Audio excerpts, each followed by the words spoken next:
Saudara-saudara yang dikasihi Tuhan, mari kita membuka lembaran baru di bulan Maret, tanggal 1 Maret ini, di pagi hari ini, dengan menaikkan doa syukur kepada Tuhan. Kita berdoa. Bapa di surga, kami bersyukur Tuhan sudah memelihara istirahat malam hari kami sehingga kami pagi hari ini Tuhan.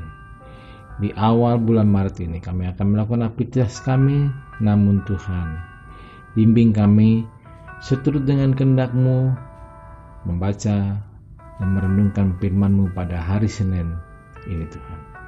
Kami sambut berkat-Mu Tuhan dalam nama Yesus Kristus. Amin.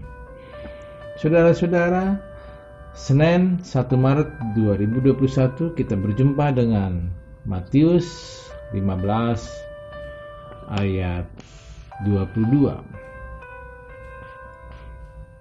Tertulis demikian: Kasihanilah aku ya Tuhan, anak Daud.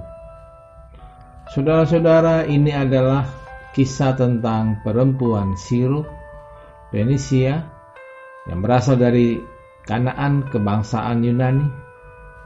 Dalam pandangan bangsa Israel, posisi perempuan ini boleh dibilang tidak masuk hitungan, karena selain bangsa non-Yahudi, dia hanyalah seorang perempuan yang harus berhadapan dengan sistem masyarakat Yahudi pada saat itu.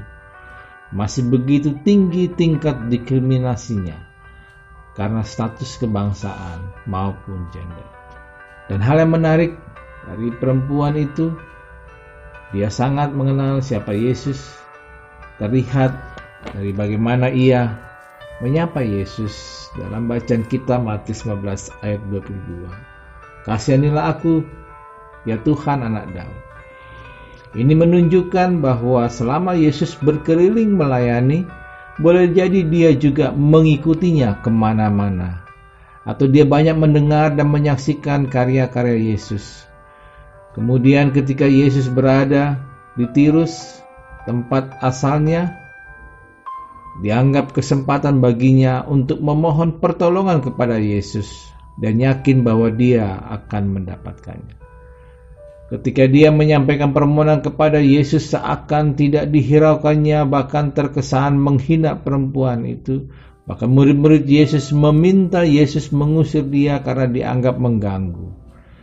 Matius 15 ayat 23. Apa yang Yesus lakukan terhadap perempuan itu pasti bukan karena faktor golongan atau gender, melainkan Yesus mau melihat seberapa jauh dia mengenal Yesus, seberapa dalam dia yakin bahwa Yesus adalah penolong baginya dan mempercayai Yesus dalam hidupnya. Itu tampak ketika Yesus memuji dia dan dengan panggilan, "Hai Ibu, benar, besar iman."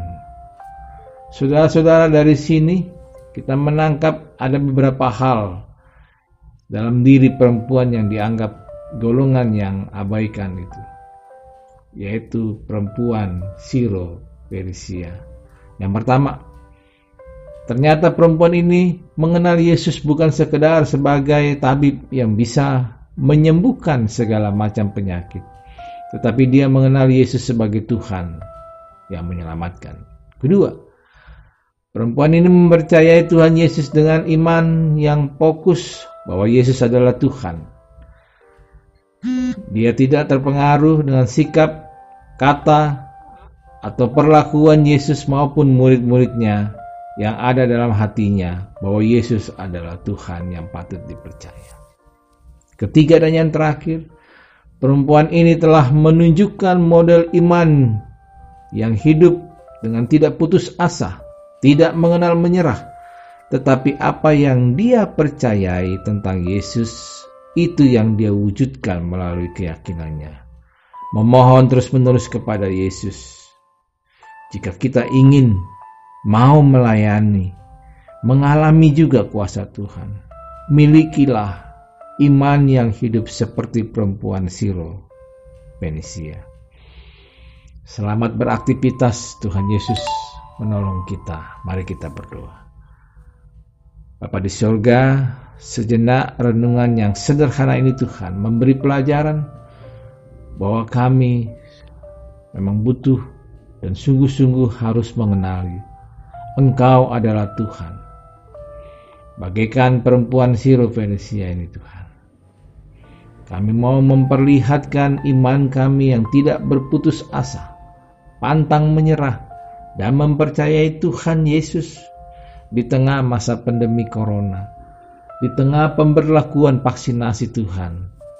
Mungkin pada saatnya nanti kita akan mendapatkan vaksinasi giliran berikutnya Tuhan. Ini semata-mata kami mempercayai Yesus sebagai Tuhan dan Juru Selamat hidup kami. Pimpin kami dalam perjalanan hidup kami hari ini Tuhan. Bagi seluruh jemaat kami yang beraktivitas, apapun dan bagaimanapun pekerjaannya, berkatilah kehidupan kami Tuhan. Dalam nama Yesus kami bersyukur dan berdoa. Amin.